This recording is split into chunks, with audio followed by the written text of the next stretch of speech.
तो पहले आज ये देख लेते हैं कि प्रॉफिट कितना हुआ मेरा। अगर आप देखोगे तो आज का प्रॉफिट 18,000 है। ठीक है, इसके लिए मैंने लाइव स्ट्रीम किया था यूट्यूब पे। आप वहाँ देख सकते हो अगर देखना है तो। ठीक है, आपको लाइव करके एक सेक्शन होगा। अगर अगर आप मेरा यूट्यूब चैनल खोलोगे तो वहाँ पे लाइव करके एक अलग सेक्शन होता है। एक वीडियोस का सेक्शन होता है, एक लाइव का सेक्शन होता है। तो वहाँ पे आप देख सकते हो, वहाँ पे दिख जाएगा। और कैसे क्या किया था क्या नहीं किया था आप वहाँ से समझ सकते हो। ठीक है, अभी आ जाते हैं कि कल क्या हो सकता है बैंक निफ्टी में। पहले तो ये समझ लेते हैं कि आज हुआ क्या, और देन ये समझेंगे कि कल क्या करना है और क्या हो सकता है।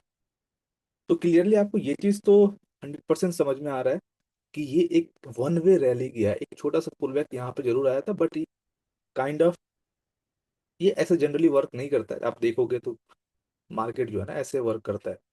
कभी भी ऐसे वन साइडेड रैली ऐसे नहीं देता है। ठीक है, 90 डिग्री नहीं चलता है। बट यहाँ पे एक छोटा सा पुल बैक, वॉलेटिलिटी काफी रहा, बट ये एक थोड़ा सा पुल बैक रहा। लेकिन इसको भी आप पुल बैक नहीं बोलोगे, इसलिए नहीं बोलोगे क्योंकि एक दिन यहाँ पे होल्ड किया था, उसके बाद ये जो गैप डाउन खुला और शार्पली मूव कर गया था।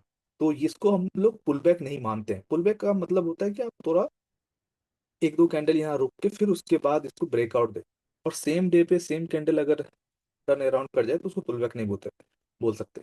तो काइंड ऑफ ये फुल रैली रहा। ठीक है, अब सभी यहाँ पे ये सोच रहे हैं कि कल को ये मार्केट गिरेगा क्योंकि एक लंबा रन दे चुका है।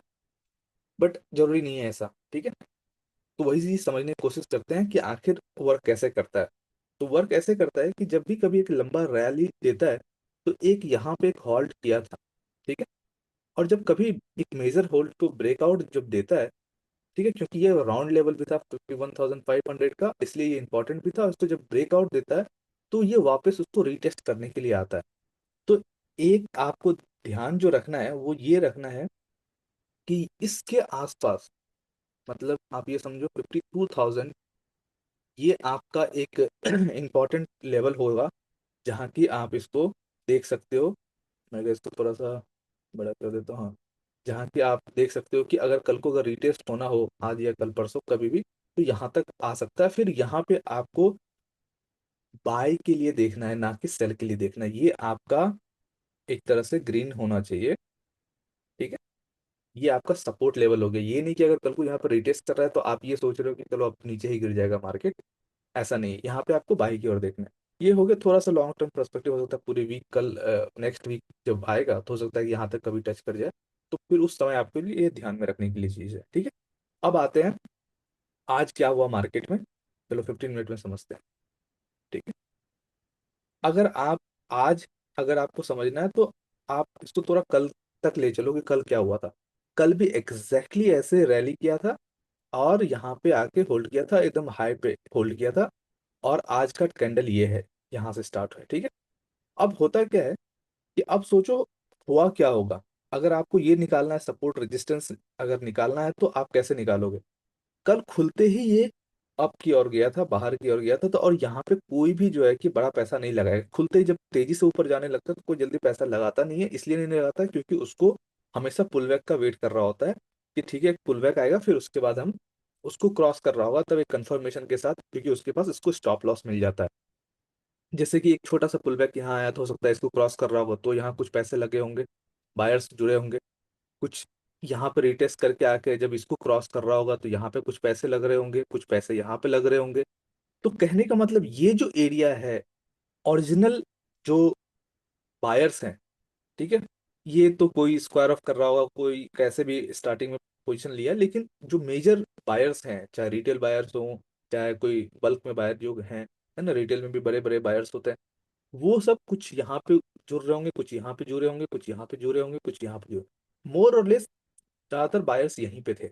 इसका मतलब क्या होता है कि अब जो यहाँ पे जब बायर्स इतना सारे जुड़े हैं, उसको एक अच्छा प्रॉफिट दिखा। और ये क्लोज भी ऊपर ही हुआ था अगर देखोगे आप, तो यहाँ पे एकदम टॉप पे क्लोज किया था मार्केट। जब टॉप पे क्लोज करता तो फिर इसको डरने की तो जरूरत है नहीं। अगर उसने मान के चलो यहाँ पे किसी ने 50 लाख लगाया है, किसी ने 10 लाख लगाया है, किसी ने 2 लाख लगाया है, वो तो अच्छा खासा प्रॉफिट में है। और ये उम्मीद कर रहा है कि कल को मार्केट हो सकता है गैप अप खुल जाए, ये उम्मीद कर रहा होगा या तो नॉर्मल खुल जाए, तो वेट करूंगा। और इसको पार करेगा तो मैं और होल्ड करके रखूंगा, राइट? हुआ क्या? तो हमारे हमारे नजर में एक चीज तो क्लियर है कि ये जो बायर्स हैं यहाँ, जो मेजरली बायर्स हैं, ये बायर्स डरेंगे कब? जब ये या तो इससे नीचे जाना शुरू करेगा या इसके आसपास आना शुरू करेगा। क्यों?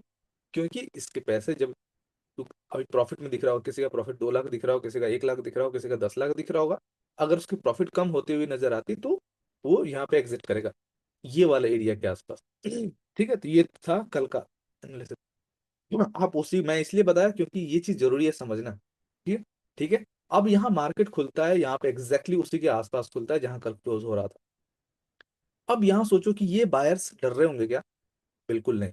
क्यों? क्योंकि यहाँ पे ही खुल रहा है, उसको उतना तो पता है कि चलो ठीक है, मेरा अगर प्रॉफिट 1 लाख है तो ठीक है, मैं थोड़ा सा वेट कर सकता हूँ, 70 80 90 हजार तक का प्रॉफिट तक भी चलेगा, कोई दिक्कत नहीं। अगर 50 हजार से नीचे आएगा तो फिर थोड़ा डरने की बात होगी उसके लिए।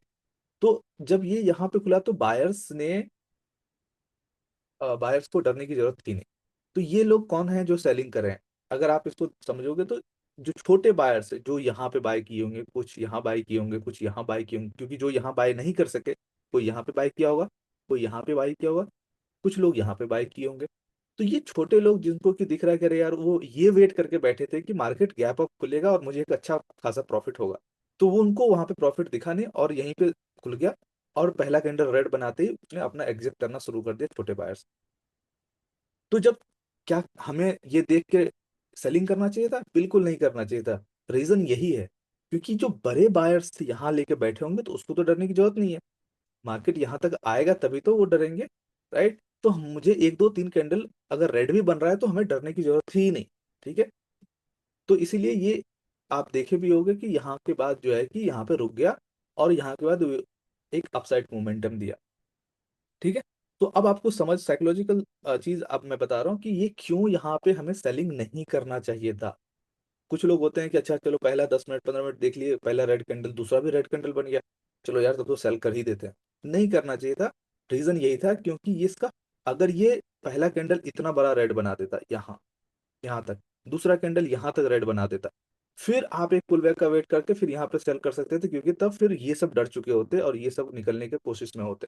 बट ये इतना छोटा छोटा रेड बन रहा था तो यहाँ पे डरने की जरूरत थी नहीं बायर्स को, इसलिए यहाँ पे हमें सेल रेड कैंडल देख के नहीं करना चाहिए था। ठीक है। तो ये हो गया। अब आ जाते हैं कि आज क्या हुआ मार्केट में। एग्जैक्टली exactly, थोड़ा सा पुल पुल हुआ और फिर उसके बाद यहाँ पे आ, एक अच्छा रैली ऊपर की ओर दिया, फिर साइडवेज हो गया। ऑनेस्टली मैं बताऊं तो मैंने बैंक निफ्टी ट्रेड नहीं किया। अगर मैं आपको दिखाऊं मेरा ऑर्डर, मेरा पोजीशन, आप ये देखो, मैंने बैंक निफ्टी ट्रेड नहीं किया, सिर्फ निफ्टी ट्रेड किया है। क्यों? क्योंकि कल ऑलरेडी इतना अच्छा मूव दे चुका था, जिसकी वजह से मैं वेट कर रहा था कि ये साइडवेज होगा। ऑनेस्टली मेरे लिए दिमाग में ये था कि ये पहले ही पुल बैक होगा, ये तो चोर था, ऐसे करके थोड़ा यहाँ जाके ऐसे करके कुछ इसी रेंज में क्लोज करने की कोशिश करेगा। और ऑप्शन बायर के लिए कुछ प्रॉफिट वाली बात थी नहीं, इसलिए मैंने इसमें दिमाग नहीं लगाया था। और ये क्लियर था मेरे दिमाग में कि मैं इसको ट्रेड नहीं करूंगा। ये अच्छा मूव कर गया वो अच्छी बात है, फिर बाद में जिसने पकड़ लिया, अदरवाइज ये सब साइडवेज हो गया, उसके बाद कोई फायदा नहीं हुआ। ठीक है। अब आते हैं कि नेक्स्ट करना क्या है। ठीक है। नेक्स्ट, अब आप ये सोचो कि यहाँ पे जो बायर्स कंफर्टेबल बैठे हैं, यहाँ पे जो बायर्स कंफर्टेबल बैठे हैं, यहाँ पे नीचे जो बायर्स कंफर्टेबल, कुछ बायर्स यहाँ कंफर्टेबल बैठे हैं, कुछ बायर्स यहाँ कंफर्टेबल बैठे हैं, ये डरेंगे कब? ये कब डरेंगे? अगर अगर ये गैप अप खुल जाता है लगभग 2 250 पॉइंट नीचे, या 260, 52,600 के आसपास खुल जाता है और एक पहला कैंडल रेड बना देता है, तो ये सब डर जाएंगे। क्योंकि एक तो ये अभी भी नहीं डर रहा होगा, लेकिन ये यहाँ पे डरने के सिनेरियो होंगे, जो यहाँ बाय करके बैठे होंगे, कोई यहाँ बाय करके गए होंगे। ठीक है। तो यहाँ पे डरेंगे। तो पहला सिनेरियो ये बनता है कि अगर 52,600 के आसपास खुलता है कल मार्केट, गैप डाउन 200 पॉइंट, क्योंकि आपको दिख रहा है ये यहाँ पे क्लोज हुआ, बट ये क्लोज यहाँ पे हुआ है। अगर आप इसकी क्लोजिंग देखोगे तो आपको पता चलेगा, ये देखो 52,870 की क्लोजिंग है। 52,870, 52,870 कहाँ है आपको, ये दिखा देता हूँ। 870 यहाँ पे क्लोजिंग है। लोग यहाँ मिस्टेक करते हैं। ठीक है। लोग यहाँ मिस्टेक करते हैं, ये ध्यान रखने की जरूरत है। यहाँ की क्लोजिंग है 870, ये तो चलो मैं इसको मार्क भी कर देता हूँ ताकि आपको याद रहे, 870 ये रहा। ठीक है, और इसको मैं एंगल करके डॉटेड कर देता हूँ, ये क्लोजिंग है। अब आते हैं कि अगर ये 200-250 पॉइंट नीचे खुल गया, मतलब 52,600 के आसपास खुल गया, तो ये जो यहाँ पे होंगे, जो बायर्स यहाँ होंगे, ये थोड़ा अनकंफर्टेबल होंगे। तो पहला अगर गैप डाउन के बाद पहला कैंडल अगर रेड बन जाता है, अच्छा खासा बड़ा एक ठीक ठाक कैंडल अगर 100 पॉइंट का रेड बन जाता है, तो फिर आपको सेलिंग की ओर थोड़ा देख सकते हो, और फिर हो सकता है कि यहाँ तक के लिए एक बार सेलिंग आ जाए। ठीक है, ये वाला आपको 52,200 यहाँ पे थोड़ा सा करके, और ये धीरे धीरे करके यहाँ तक चला जाए, या तो हो सकता है यहाँ तक भी जाके टच कर ले। अगर यहाँ टच करता है तो फिर ऑफ कोर्स आपको बाय कर लेना है, तो कोई सोचना ही नहीं।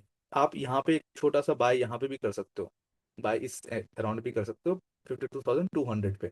यहाँ का वेट नहीं करना है, यहाँ पे भी बाय कर सकते हो, अगर फिर नीचे आए तो कुछ ऐड कर लेना। ठीक है, तो पहला सिनेरियो ये बनता है कि अगर गैप डाउन खुला और पहला कैंडल रेड बना, तो आप थोड़ा देर के लिए यहाँ से छोटा सा पुल बैक, 300-400 पॉइंट के लिए, 200-250-300 पॉइंट के लिए आप यहाँ पे एक सेलिंग कर सकते हो। व्हाट इफ पहला कैंडल गैप डाउन खुलने के बाद एक अच्छा खासा बुलिश कैंडल बन गया? अगर पहला कैंडल बुलिश बन जाता है, तो आपको बिल्कुल बाय की ओर देखना है। भले ही आपको उसका एक छोटा सा रेड बन जाए, हो सकता है कि ये 5 मिनट को भी क्रॉस कर जाए, इसको भी क्रॉस कर जाए, है ना, नीचे आके फिर हो सकता है यहाँ के बाद से टर्न कोई बुलिंग बुलिश पैटर्न दिख जाए, फिर यहाँ पे आप बाय कर लेना।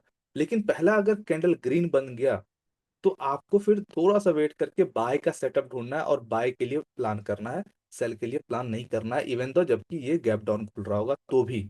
तब जबकि पहला कैंडल 5 मिनट वाला ग्रीन बन जाए। ठीक है, अब आते हैं सेकंड सिनेरियो। अगर अगर इस रेंज में खुल गया, तो मतलब जहां पे बंद हुआ है उसी के आसपास खुल गया, तो इस सिनेरियो में कुछ भी नहीं करना है आपको, क्योंकि इस सिनेरियो में आप फंस जाओगे। क्योंकि फिर ये क्या करेगा, थोड़ा सा ऊपर जरूर जाएगा, लेकिन कहाँ कब कौन सा वहां से एक शार्प सेलिंग आ जाए, कुछ आप पता नहीं कर सकते हो। फिर वहां से नीचे जैसे आएगा, तो यहाँ पे एक सपोर्ट ये दिख जाएगा। ठीक है, अब आप सोच रहे होगे कि यहाँ पे क्यों नहीं कर, हो सकता है यहाँ पे खुले फॉर एग्जाम्पल, और फिर धीरे धीरे करके ऊपर जाए, फिर अचानक से नीचे आ जाए। तो पहला तो सपोर्ट इसको ये मिल जाएगा, फिर हो सकता है यहाँ पे थोड़ा ऊपर जाए, फिर नीचे आ जाए, फिर थोड़ा और ब्रेक करेगा। सोचोगे कि आप ठीक है यार, ये तो अब सेलिंग में जा रहा है, लेकिन ये closing price act as support करेगा काम उसके लिए। अब फिर यहाँ से सपोर्ट ले लेगा, फिर ऊपर जाएगा, आपको प्रीमियम फालतू के यहाँ पे जा रहे होंगे। ठीक है, अब दूसरा आ जाते हैं, तो फिर हो सकता है कि यहाँ पे नीचे आ जाए, यहाँ पे सपोर्ट ले ले, हो सकता है इसके पास सपोर्ट, तो काफी सारे सपोर्ट्स बन जाएंगे, जिसकी वजह से ये साइडवेज होके रह जाएगा, इस चैनल में बन के रह जाएगा, कोई फायदा नहीं होगा आपको। इसलिए इसमें ट्रेड नहीं करना अगर वो मिडिल में खुल गया तो। अब तीसरा सिनेरियो बनता है कि गैप अप खुल जाएगा, तो क्या करें? अगर किसी कारण बस 53,100 200 के आसपास खुलता है, ठीक है, तो आपको, और चाहे पहला कैंडल तो ऑफकोर्स खुलते ही रेड ही बनेगा, क्योंकि ये सब जितने भी प्रॉफिट यहाँ पे देख रहे होंगे इनको, तो ये बुक करने की कोशिश करेंगे, क्योंकि एक अच्छा खासा ट्रेंड में भी है, और वो वेट नहीं कर रहे होंगे कि भाई कि और मेरे को 1,000 पॉइंट ऊपर चला जाएगा। वो वेट कर रहे होंगे, चलो ठीक है, अच्छा खासा प्रॉफिट हो गया, मैं निकलता हूँ। तो पहला कैंडल रेड ही बनेगा। पहला कैंडल रेड बनेगा, इसका मतलब ये नहीं कि खुलते ही सेल कर देना है, थोड़ा सा वेट करना, करना आपको सेल ही है, लेकिन थोड़ा सा 2 4 10 मिनट आपको वेट करके फिर यहाँ एक सेलिंग का सेटअप ढूंढना है। हो सकता है इसको थोड़ा सा और ऊपर जाकर फिर सेलिंग का सेटअप आपको दिखे, और फिर आप यहाँ पे सेल कर सकते हो। और एक अच्छा खासा प्रॉफिट के लिए सेल करना, अच्छा खासा आप इसके नॉर्मल ये स्कैल्पिंग वाला सेल नहीं करना। फिर आपको हो सकता है यहाँ तक दिख जाए, फिर धीरे धीरे करके यहाँ तक दिख जाए, और फिर उसके बाद हो सकता है कल एक दिन और होल्ड करके रख सकते हो, तो फिर ये आपको यहाँ तक भी दिखने के लिए मिल सकता है। ठीक है, तो एक अच्छा स्पेस है फिर सेलिंग होल्ड करने का। ठीक है, तो आप 1 या 2 दिन भी होल्ड कर सकते हो। तो सिनेरियो क्लियर है, 3 सिनेरियो बन रहा है। अगर गैप डाउन रहा और पहला कैंडल बुलिश बनता है 5 मिनट का, तो आपको बाइंग की ओर देखना है। ठीक है, गैप डाउन रहा और पहला कैंडल रेड बनता है, तो आप थोड़ा सेलिंग के लिए सोच सकते हो, और ज्यादा प्रॉफिट के लिए नहीं, बस एक स्कैल्पिंग टाइप थोड़ा सा 100-200 पॉइंट के लिए सेलिंग के लिए देख सकते हो, ज्यादा नहीं। ठीक है, अगर मिडिल में खुला, जहां पे था वहीं पे खुला, तो आपको ट्रेड नहीं करना है, ये रेंज में रह जाएगा। ठीक है, अगर गैप अप खुला तो आपको थोड़ा सा रुक के फिर सेलिंग करना है, और अच्छा लंबा प्रॉफिट के लिए सेल करना है, 1-2 दिन होल्ड भी कर सकते हो। ठीक है, तो ये रहा सिनेरियो कल के लिए। नेक्स्ट अभी मैं निफ्टी के लिए अलग से वीडियो बनाऊंगा, और लाइव वाला जो है मेरा वीडियो, जिसमें कि मेरी प्रॉफिट इतनी हुई है, अगर आपको देखना हो तो आप देख सकते हो, और मेरे चैनल पे वहाँ पे आप एक बार चेकआउट कर लें। ऑलराइट, कल के लिए यही है। सी यू टुमारो। थैंक्स। बाय।